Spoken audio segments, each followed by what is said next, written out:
All right, we'll get going here in just 1 second. I can see people entering the webinar. It always takes a couple seconds for everyone to load in.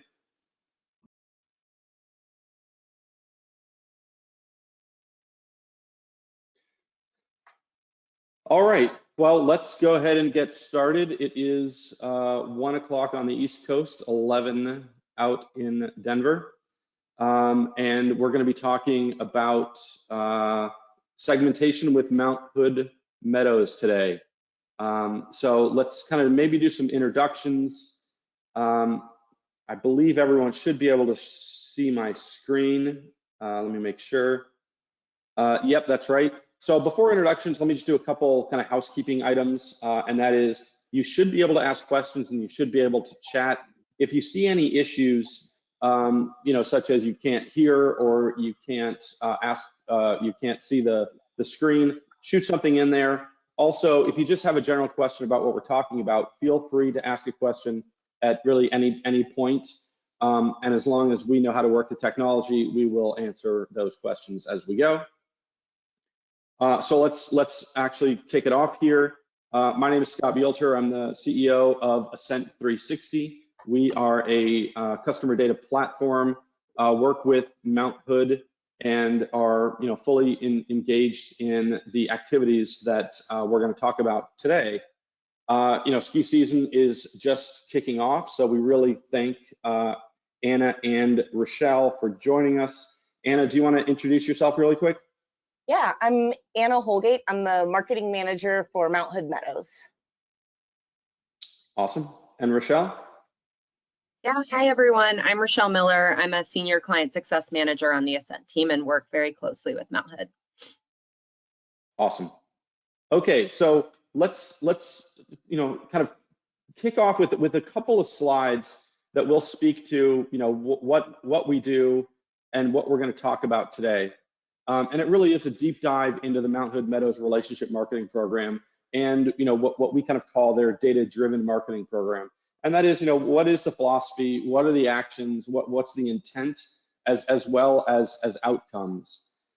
And it's probably worth stopping and saying, well, look, what does Mount Hood look like from a sort of digital marketing perspective? Well, I'd say it all starts with complex data, right? Which is to say, they sell passes, they've got rentals, they do a lot of events, they take surveys of their customers, they have season passes, they have hotels, which means they have lodging data, and all of this data ultimately flows into our platform, and they use all that data in ways that we're going to talk about today that they can kind of drive through checkpoints such as email, social, Google, direct mail, and others.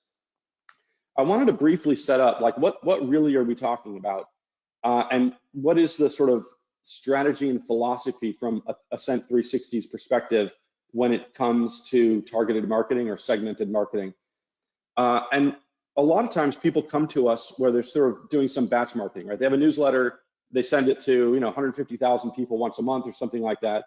And of course, it probably hits the mark with some people, but you've got a lot of different ages, a lot of different demographics, a lot of different income ranges in any company's database, and it's not really necessarily hitting the mark. And so we say, look, let's actually segment things so we're very, very clear in what we're actually doing in terms of hitting the mark. And how does that look to us, right? What's the spectrum? And that is, the closer you get to the center is where the propensity to purchase increases. And so what you're doing is you're talking to the right person with the right offer at the right time with the right channel, and you've got the right message.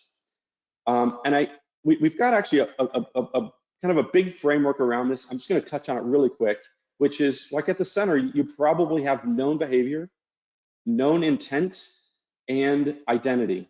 The further out you go, you start getting, well, they're interested perhaps, and similar identity, or perhaps they have high value attributes, and further out you get into this sort of unknown, right? It's a bit of a hope. You don't know enough to make any competent decision. So simply, you kind of think of the very center as they've shown a desire, and they're telling it to you, right? And that means they've got an abandoned cart, or maybe they're actually on property, right? So we know that they're on property at hotels. They've either checked in and have not checked out, and they're have the ability to say, let's go get a massage or something like that. A little further out, you start having kind of browse abandon, right? They didn't make it to the cart, but they've been looking around, or they signed up for something very focused, right? They've signed up for a powder alert at Mount Hood, and that might just simply mean that, hey, they're interested. And this is the sort of prospect that you should talk to in a different way than just someone who kind of gets in the database some other way. And lastly, and this is kind of the end of this introduction, is the further out you get, you just kind of lack knowledge and insight, right? So the propensity to purchase decreases as you lose information, right? The clarity becomes less and less, right? You don't have identity, you don't have behavior, you don't know where they are, and you don't understand their need. So let's actually now dive into this discussion with Anna and Rochelle. I'm going to pause sharing the screen. So you shouldn't see the screen anymore, but you should be able to see our faces. So we're all on camera. If you can't see our faces, there should be a sort of section to ask that question. All right, so let's just get into this. Anna, I'd love to ask you just maybe the very high level, like what is your philosophy around data-driven marketing, and really how do you think about it? For us, it's the best way to talk to our customers. To our guests, we're able to communicate with them really well. With social media and the algorithms, you don't necessarily know that they're seeing your posts, but email is the way that we can reach everyone in our database. And then, it's up to them whether or not they open the email, but we know that we've gotten the information out there in the best way possible. So, our philosophy is to kind of talk to our guests, communicate with them, but not over communicate. We want to make sure that we're sending emails at the right time, the right day. We have a weekly e-news that we set to send out at the same time every single week, so people can know to expect that. And we don't want to send them a whole bunch of emails all at the same time or in the same week, because we don't want to see unsubscribes. So, our philosophy is to email people, communicate with them, and do it consistently. Awesome. And Rochelle, I know you act as often a strategist for your clients as well as Mount Hood. How do you think about it, or what would you add to that? Yeah, I think echoing everything that Anna said, but I kind of think about it two-pronged. So the first being just looking at client source data and really diving in and seeing what data we're getting and how we can kind of enrich that. And then also, I think, Scott, you touched on this a little earlier, but obviously there's, lift sales, pass scans, lessons, rentals. Those are all kind of things that organically come with a ski resort. But diving in and saying, can we get maybe lodging data or spa data, or what other sources can we integrate to just try to create more robust customer profiles? So I think that's kind of the first part. And then the second part, which Anna touched on too, is just really understanding how people are moving throughout the mountain and how we can talk to them in different ways. And with that comes being flexible. So knowing that we have our strategies that are tried and true and they work for us, but we're also willing to kind of try new things and test things out. So that's kind of where I come in with working with my clients and how I think about it. Awesome.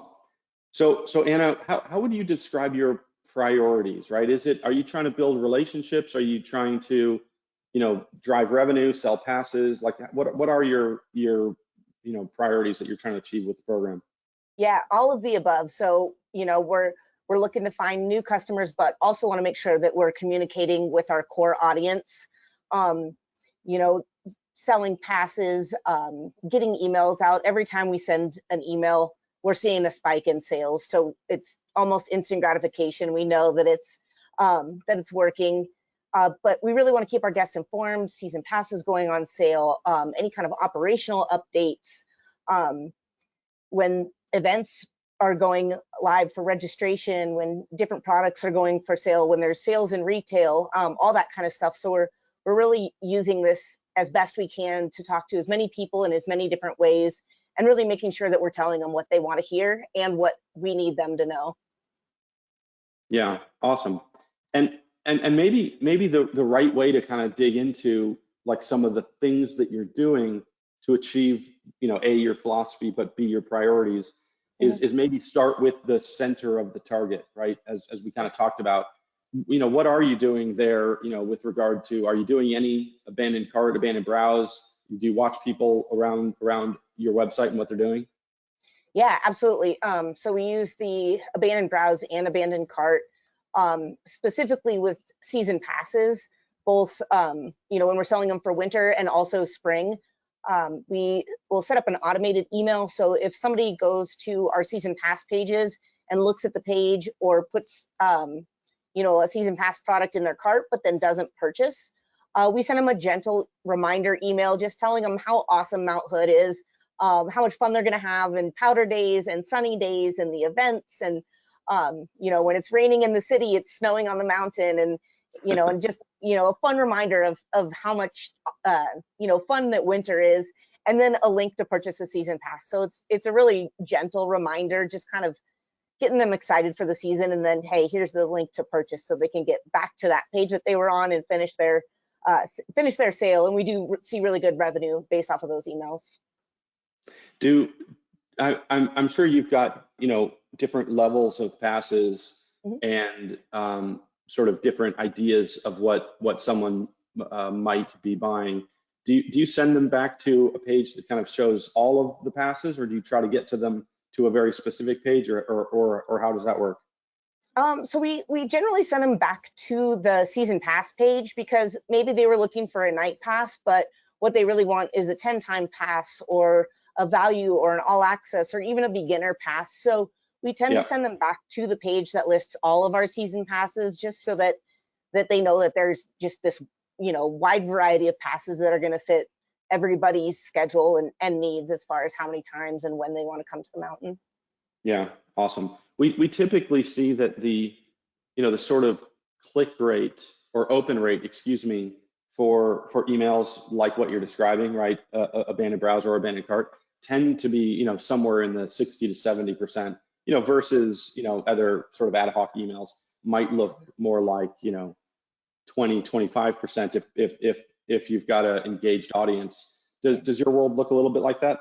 Yeah, it looks very similar to that. So, when we're kind of sending a blanket email to all the people in our database, it's usually going to be in the 20s and 30s, but the targeted emails, we're seeing 50, 60, even 70% open rates for those ones. So they really are telling people what they want to know. And it's good to see that people are opening the information that we want them to have. Yeah, it's interesting, because sometimes people look at abandoned cart as, hey, this is a tactic, and it's a sort of tactic that you use through technology. But the way we think about it is just simply one of the 8 different ways you can, or categories of things that you can segment on. So really what you're segmenting on is someone's behavior, right? They're taking an action, they're raising their hand, they're telling you, I'm interested. Now, they don't necessarily always know that you're watching, but you're effectively saying, hey, I know something very, very specific about this person, and so let me go talk to them about that same exact topic to get them a little bit further in there, right? Yep. Yeah. So that's sort of behavioral targeting, and we could probably talk more about other types of behavioral targeting. But as you are, and as everybody probably knows, Mount Hood Meadows is on Mount Hood, on the West Coast, with sort of potential drive from some big cities like Seattle, but also has sort of local. Do you do any sort of geo-targeting? Do you create segments through geographic location? Yeah, absolutely. We use it in a few different ways. This year we worked with you folks on setting up one within, basically looking at people who live within a certain radius of Mount Hood but don't have passes yet for this season, and send them an email, kind of just, hey, we've got season passes on sale. It's a great place to spend your winter. And we saw really great open and click-through rates for that. On the other side of things, we've actually sent emails using zip codes to some of the lower income zip code areas, saying, here's some days where we have really inexpensive lift tickets, and then we can list out those days so that folks who, may not be in the middle or even upper class, they'll get these emails. So that's helped. So we kind of can do both sides of the spectrum, and then when we're hitting some of those farther out zip codes, we can also include information about Cooper Spur, which is our sister resort that has lodging. So, if we're sending to Seattle or south like Eugene or Idaho, kind of those states that are a little further away, we can make sure that they have info on lodging too. So also, we're able to tell them about demos. They might be really good skiers. They don't necessarily want basic rentals, but they want demos. So we can include a link to that. And so that's been really great to be able to look at where people live and talk to them based off of that as well. Awesome. So you've got a locals program, and that locals program, right, you kind of know it's a little bit lower income, and for that reason, you've probably got, hey, you've got to live in these zip codes, and then you get to buy products, probably access passes at some sort of discount. Yeah, so we have, days that we have cheaper lift tickets. So we want to make sure that they know about those, or, a product like a night pass, which is, we have awesome nights up here, but it's a little more affordable for some people. So, using some of those zip codes, knowing that this is, some of the areas where people have less to spend, less disposable income, and working with them, because we want everybody up on the mountain, so giving them options has been great too. Awesome. That's great. That's great to hear. So then those are, I think, really good examples of, geographic targeting, kind of thinking as locals and destination guests, and even knowing the ones that would probably require lodging, all that sort of stuff. Rochelle, I'd maybe pass it over to you a question or two just around another form of segmentation that you've been helping Anna with, and that's around events. Do you want to kind of dig into that, or even kind of discuss what you and Anna have been working on? Yeah, I think before we get into that, just a quick kudos to you guys, Anna, because I think it just comes through in my conversations that community and especially inclusivity is really important to you guys. And so Absolutely. I just wanted to give you kudos there, because I just think that that's a value that you have as a brand, and what you just said shows that it's flowing through the marketing. So just great work there. But yeah, I think around, segmenting around events is something that we do a lot of. So obviously you guys have a lot of great stuff going on in the winter, and I can't speak for the messaging specifically, that's all you guys, but I do know in the spring, summer, we kind of get together and talk about, just the different events that you have going on in the summer and fall. I know that you have a really strong presence in your local community, and those events are things that just get really, people excited. So I think that's something that I really enjoy working on with you guys, and just kind of seeing that come to life and seeing the success of that. So lots of stuff around events. So Anna, what are you doing around events? You were telling me a little bit about, you have even some events that sell out, and you try to kind of talk to people of sort of different categories. Do you want to describe some of that? Yeah, absolutely. So we have some really fun events that sell out, like our bank slalom, our pond skim, some of those really popular spring events. And what we do for, just to show loyalty is, like, when the products go live on our website, registration goes live, we'll email people who have done these events in the past and give them a day's notice, like, hey, registration's gone live, here's the link, you can register before we announce this to the general public. So it is a loyalty thing. It makes them feel good. We're stoked to have people back who have done the events before. And then after that, we send it out to everybody saying, hey, registration's live for the bank slalom or the pond skim. And when we send those emails, we see it fill up so fast that they're, sometimes it's, by the time we get post on social media, registration's almost full. So, these emails to people about these events are super popular. People wait for them. They'll ask them, like, hey, when am I going to get the email about registration for the pond skim? So they're waiting for them. They know they're coming, and they get excited for it. That's cool. Do you see any sort of relationship between people who you show that loyalty to, and whether they renew their passes at a higher rate, or is that loyalty effectively a two-way street? Yeah, I think so. There are people who come from out of state for these events, so taking them out of the equation, I would say, probably 60% of the people signing up for our events are pass holders, maybe even more than 60. It could be closer to 70. You know, they're our core audience. They're the people who are the diehards. They're coming here all the time. So yeah, they're also, you know, if you took a list of people who have participated in our events and people who are season pass holders, you're going to see that the majority of them are, you know, and they're also our supporters. They're the people who are out there saying Meadows is awesome. You know, that they're great. They're loyal to us. We're loyal to them. So they are, you know, our ambassadors and our promoters. So we definitely see that correlation. Yeah, that's that makes a lot of sense to me. And it sounds like you know, events aren't just like that sort of pond skim type stuff, but you also do a fair amount with lessons and consecutive week programs and that sort of stuff as well. How do you approach those? Yeah, so those are definitely some targeted audiences that we use too. People who have purchased our consecutive week programs, which are open for elementary school up to adults. It's 4 consecutive weeks of lessons in a row. And so, you know, we know that you did the elementary school program last year, so we're going to send an email again and get kids signed up for these programs. We even have adult programs. Most of those adults are people who have their kids in lessons. Some of those adults even had, you know, those elementary school programs when they were kids. So it goes across generations now. But we also use the segmented audiences of somebody who did, you know, who took multiple lessons last year, and we'll send them a specific email about our beginner progression pass, which is a pass for the south side of the mountain, which is mostly beginner and intermediate terrain. It comes with 3 2-hour group lessons and rentals for the entire season. And then, you know, we can kind of watch these people progress. So they did a couple lessons. Now they have the beginner pass. They may upgrade that to a spring pass.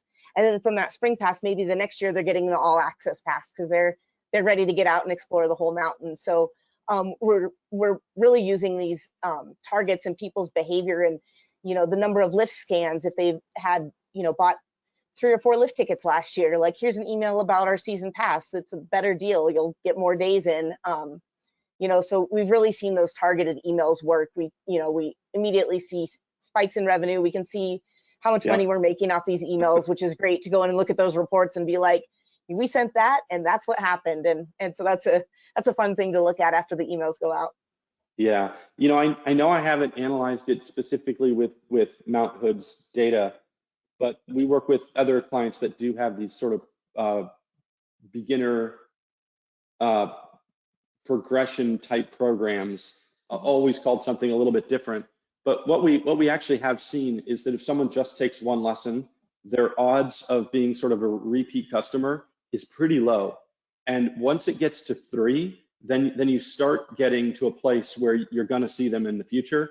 And if it's, you know, 4 or 5 lessons, it's like they're, you know, 80% are toward, you know, getting some sort of pass in a following year. And I'm guessing you see some of that stuff in your data as well. Yeah, we definitely do. You know, if someone just takes 1 lesson, the chances of them coming back, you know, it may or may not see them again. But yeah, once they get up to 5 lessons, you know, they're most likely going to get a pass. They've kind of spent that money. They can look and see, okay, this is how much I spent. This is how much a pass is. That's going to be the better route for me this year. You know, and that also kind of speaks to upselling too. You know, if somebody does take a lesson, then sending an automated email saying, we hope you had a great lesson.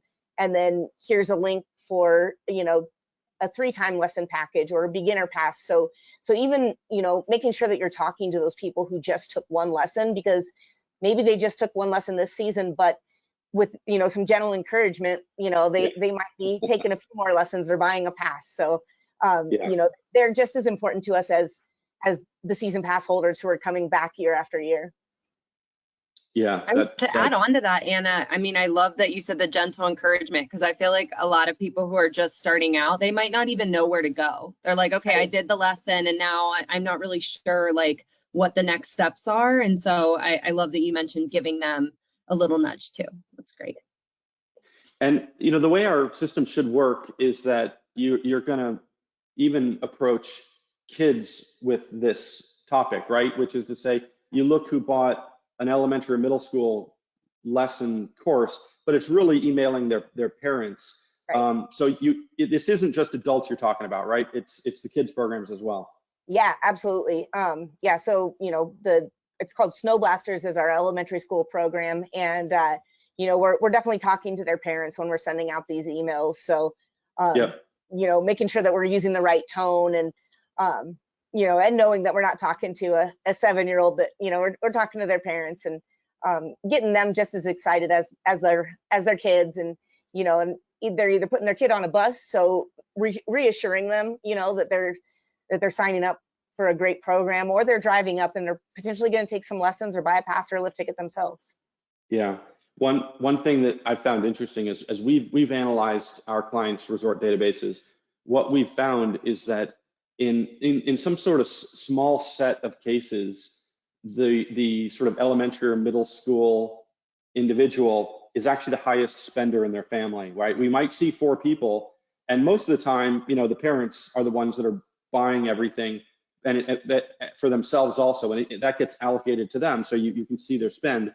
But a lot of times also, it's really the parents are coming to the mountain, but maybe sitting in the lodge, but they're spending a whole lot of money uh, and are driving lots of great revenue to teach their kids how to get what they never got, right? Which is become a avid proficient skier by age 10, right? Yep. Yeah, exactly. Awesome. All right, well, let's kind of move on from that a little bit, and I know you actually kind of talked about your priorities at the beginning, and one of the biggest that you mentioned is all around the past sales program, and I know you've got a lot of complexity built in. I mean, if you haven't already heard it through this conversation, Anna's doing an enormous amount of stuff that's really interesting, but you start getting to some pretty fancy stuff with the past sales program. Do you just want to kind of talk about it, discuss some of the nuances, how you think about it? Yeah.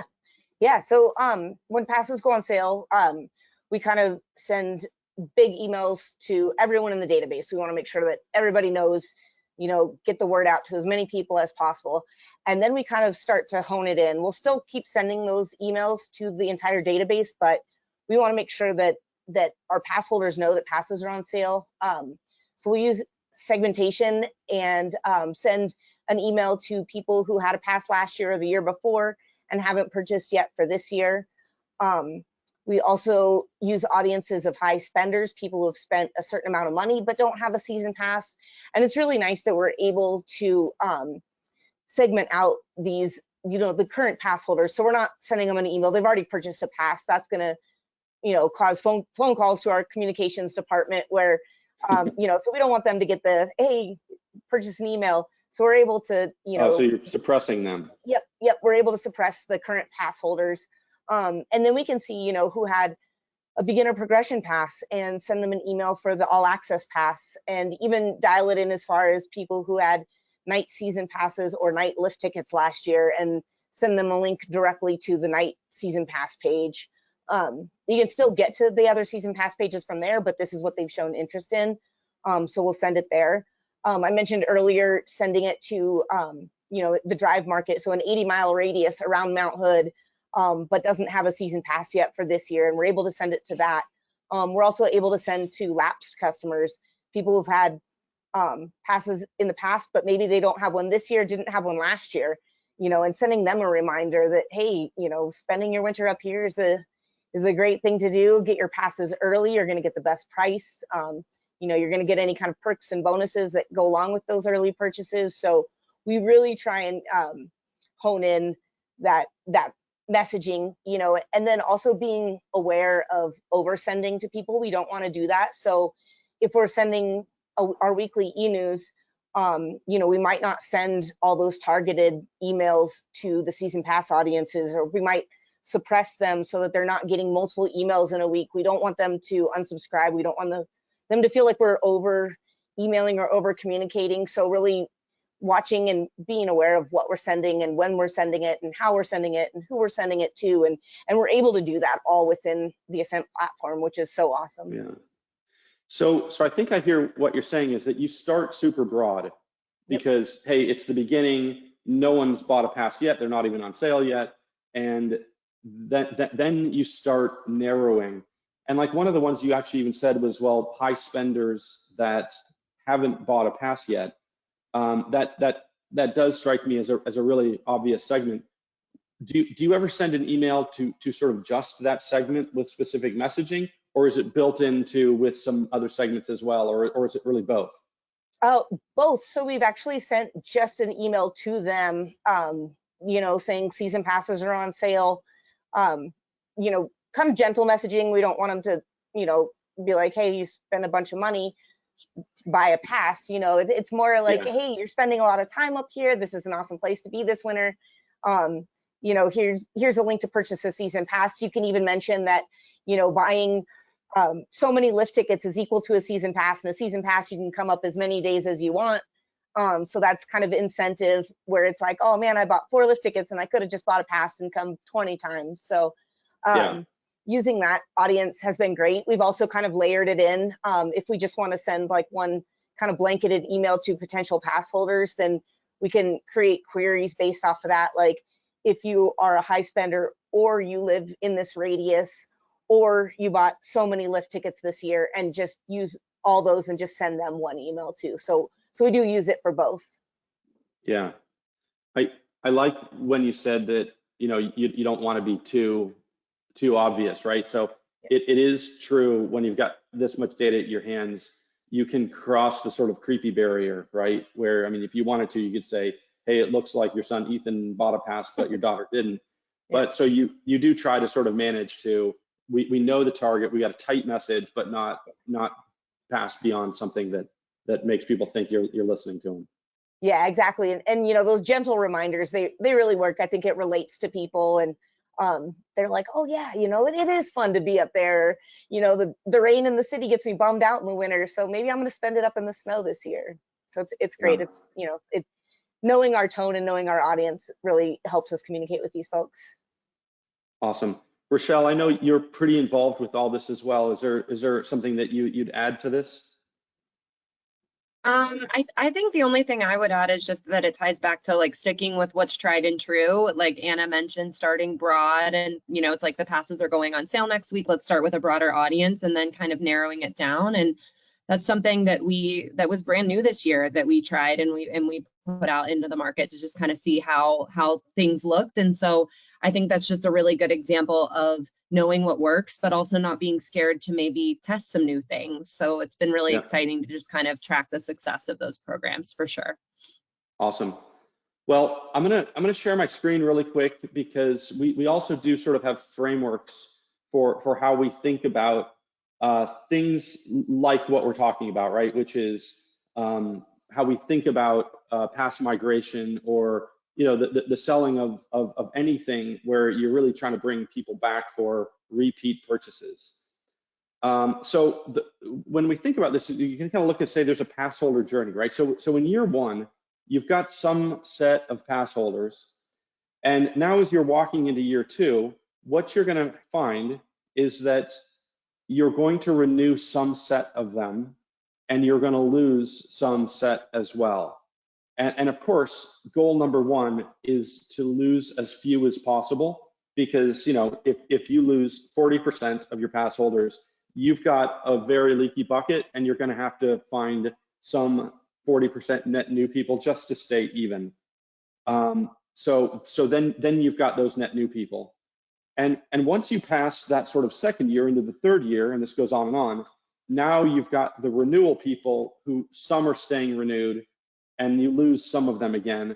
Some of the lost people actually become returning pass holders, and some of them stay lost again. Of those net new, what you'll find is that you're going to lose some of those, and some of those are going to renew.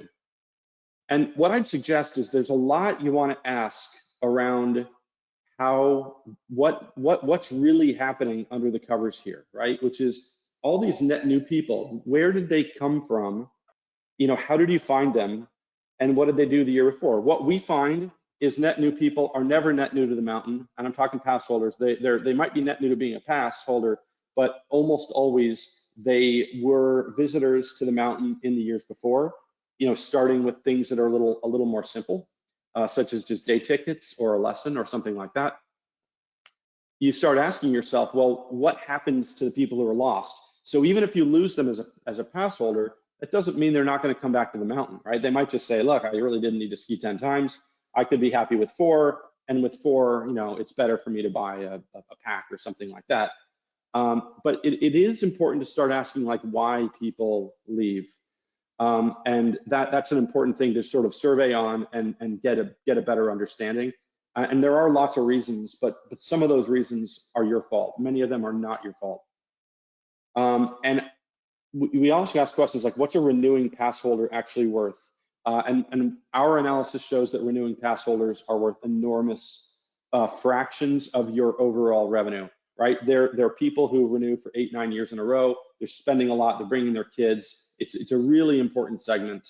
So multi-year renewals are huge.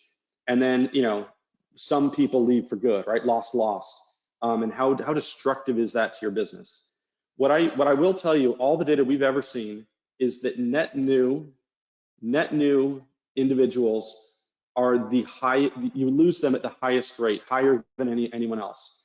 And so if someone is truly a net new pass holder, you might start asking yourself, hey, if we're going to lose 60% of them instead of the other way around, maybe we should do something a little bit different to make year 1 really work for people. And so all of that, it's just there's a lot of data that you need to focus on when you're trying to attack this stuff. This is sample data, not Mount Hood data, but this is what renewal rate looks like. That's the blue line. So you get up to 80% renewal if all you know is how many times they scanned their pass. So someone scans their pass only once is renewing at about 10%. 21 times scanners are renewing at 80%. So you can act on this as well, right? You can send your customers or your pass holders sort of suggestions to keep skiing or get in another scan. Now, what you really want to do is make this sort of multifactorial, right? You probably want to add in how far they are from the mountain and some other factors, age and that sort of stuff, to then really income, to really understand who's going to renew, who's not going to renew. And what we would recommend is some sort of product migration report. Again, this is sample data, but this is effectively saying that, hey, in 22-23, product A bought product A again at a rate of 52%, and 9% moved to product B and 7% moved to product C. But unfortunately, you lost 6% somewhere along the line. So I'll move back, excuse me, to the discussion, and we'll kind of dive back into our conversation. Anna, you do some of this analysis, right? You've got past migration reports, and how does that impact the way you act around this time of year when you're having to renew? Yeah, so we definitely look at those reports. We see where people are coming from, where they've gone, and then we can use that to message to them. Like we can see that they went from an all access down to a night pass, and maybe those are folks that we need to send them a spring pass email, because we've seen through these migration reports that the spring pass is this gateway to the all access pass, which is the pass Right. that we want everyone to have. It's valid all day, every day, brings in the most revenue. So being able to see what their journey is, and then figuring out how we can message to them, and the chart that you had, that's so accurate. We see people who have been scanned 7 times, or more, they're so likely to renew their pass. And of course, we're still going to message to them. But if we're seeing that somebody has a season pass and maybe they've only had 2 scans, then sending them a message in the middle of the season saying, hey, there's still 3 months left of the season. We're expecting a storm in a week, or we're having these great events coming up. So being able just to use that data as well, of reminding people to come up and use their pass, because if we start reminding them to use their pass, they're going to use it, then they're going to get to those 7 or 8 scans, and then they're going to be more likely to renew. So really looking at this data has been so helpful to us and how we're talking to our folks. Yeah, this is such an amazing conversation, and I hope it's not overwhelming to everyone listening. And I'd probably like to make it even a bit more complicated now. And Rochelle, maybe you can kick us off here, because all of this data can be used up in Facebook and Google, and that is a really fundamental part of any program. Rochelle, do you want to kind of speak to what that is and what you guys are doing with Mount Hood there? Yeah, absolutely. I think there's kind of two parts to this. So, just to, I guess, elaborate more too on what you were saying, Anna, is I know we're running down to the final few minutes of this webinar, but I do just want to also give you guys a kudos, because I think being able to build out these migration reports requires really heavy product knowledge, and being able to say these are the different product segments that we want to talk to. And so I know you guys have a lot of internal efforts to kind of get that organized and make sure that it's constantly being updated and communicated internally. So I just wanted to throw that out there. But to Scott's point, there is a lot that we're doing with Facebook and Google, exporting kind of audiences out there and running some campaigns. So I'd love to hear, I know that's something that in kind of the baby stages, you and I talked about building those and exporting them out, but would love to hear your thoughts on just how those campaigns have performed, and, kind of how you feel about, sending those audiences out and talking to them on different social platforms. Yeah, it's so I mean, we love how easy it is to build these audiences in a sense and then send them to Google and Facebook. From there, we're able to create lookalike audiences, or maybe somebody hasn't been checking emails from us, but they're going to see the Facebook ad or a Google ad. So using some of those audiences, like the high spenders, people who have purchased multiple lift tickets or who live in the area and don't have season passes. And targeting our Google and Facebook ads to those folks. And we have actually seen quite a good ROI on that. We are seeing, it's always great, because it's like you put something out there and you can actually see that people are purchasing based off of the information that we've taken, all this data that we've looked at, sent these audiences over, and now they're purchasing passes, and so that's been great to see. And, sometimes it'll even work where we upload an audience and, maybe they don't buy a season pass, but they'll buy a lift ticket, or they'll purchase something from our online retail store. So it's been great to upload these audiences and be able to talk to these people in a different way. I love that. Yeah, I know there's a lot that we've been kind of testing and learning with those. So it's cool to see just starting to try it out. And, hopefully that's something we can see evolve into next season too, and next year. Absolutely. Yeah, Scott, Awesome. I know there's a few other topics that we wanted to talk through, but I think I'll hand it off to you, since I know there's a few more minutes left. Well, I know we committed to this being 45 minutes and we're at 43 after. So I would actually suggest if anybody has any questions, please throw them into the question bar. I'll probably mention what some of the other topics were, Anna's, while people are maybe putting questions in, but typically there were some conversations we were going to have about upsell and cross-sell. We were going to dig into automations, right? Pre-arrival, post-departure, all those things that you really want to automate, even annual bookings, those sorts of things. And then even how Mount Hood works with the Indy Pass, which is a really cool pass that it makes access available across the country, but you still need to market to those folks. All right. Well, I think we're at time now. I don't see any questions. So let's call it a day. Anna, I really appreciate your time. Thank you so much. Rochelle, I really appreciate your time as well. Thanks so much for sharing all of the wisdom that you guys have together. Yeah, thank you for having this. This has been great. Awesome. All right. Bye, everybody. Bye. Yeah, thanks so much, guys.